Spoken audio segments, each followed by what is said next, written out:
20 years ago, David and Charles Koch were the richest guys you've never heard of. They got their money the old-fashioned way. They stole it from the Indians, like this. The Osage Indians, poorer than dirt, let the Kochs truck away oil from their Oklahoma reservation. Koch would pay for 90 barrels of oil, but Charles told their truckers to take 100. One of Koch's buddies told us that when he asked Charles why the billionaire would skim $3 a week from some poor Indian family, Koch said, "I want my fair share, and that's all of it." $3 a week per Indian added up to over $1 billion for the Kochs. The FBI and federal prosecutors wrote up a criminal indictment that could put Charles behind bars for theft and racketeering. But the Kochs got their buddy, Kansas Senator Bob Dole, to get the prosecutor replaced with a crony, and the criminal indictment went poof. The Kochs then gave the senator $100,000, which federal authorities made him give back. In 1995, Koch Oil was charged with 312 criminal counts of dumping 3 million gallons of oil sludge into rivers in 6 states. Rather than comply with the law, they decided to buy control of the entire U.S. Congress to change the law. How?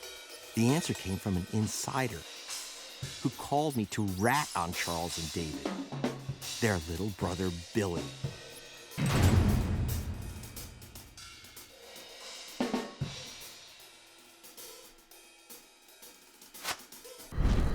Triad? Holy mama! Triad was the secret conduit of those millions to a front called Coalition for Our Children's Future. The children ran ads linking Democrats to child molesters, wife beaters, and they accused one Democrat of being Jewish. Oy vey, the smear worked, and the Koch Republicans took control of the 105th Congress. If Koch Industries had secretly funded Triad, then the brothers had committed a go-to-jail crime. At the time, it was illegal for corporations to grease political campaigns. Doesn't matter. In the case of Citizens United, the Supreme Court decriminalized campaign contributions by corporations, like ISIS, Inc. and Manson and Company. Billy Koch also told me that his brothers had put up over $75 million to set up a series of think tanks and front groups, including Citizens for a Sound Economy, which the Kochs morphed into Freedom Works, which drafted the demands of a group of cross-dressers called the Tea Party. Their first target, eliminate the EPA, the Environmental Protection Agency, the pollution police, giving the Kochs such a hard time. The Kochs also fund the Heritage Foundation, which promotes the mass purge of voter rolls. And the Heritage Foundation's latest crusade? Kansas Interstate Crosscheck. I get bad penny on the case. Connect Mr. Crosscheck Kobach. Okay, pay attention. And the brothers Koch. Koch brothers.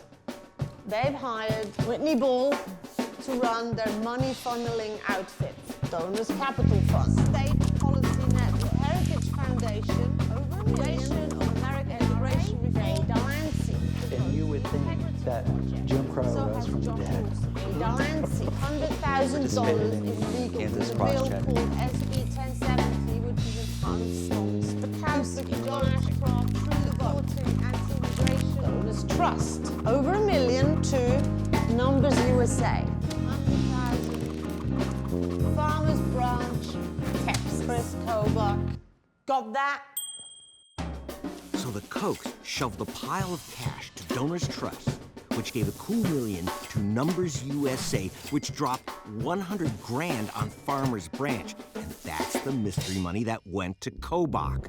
So Kobach's just another spider in the Koch web, taking their cash, and now he's bleaching the voter rolls for the Kochs.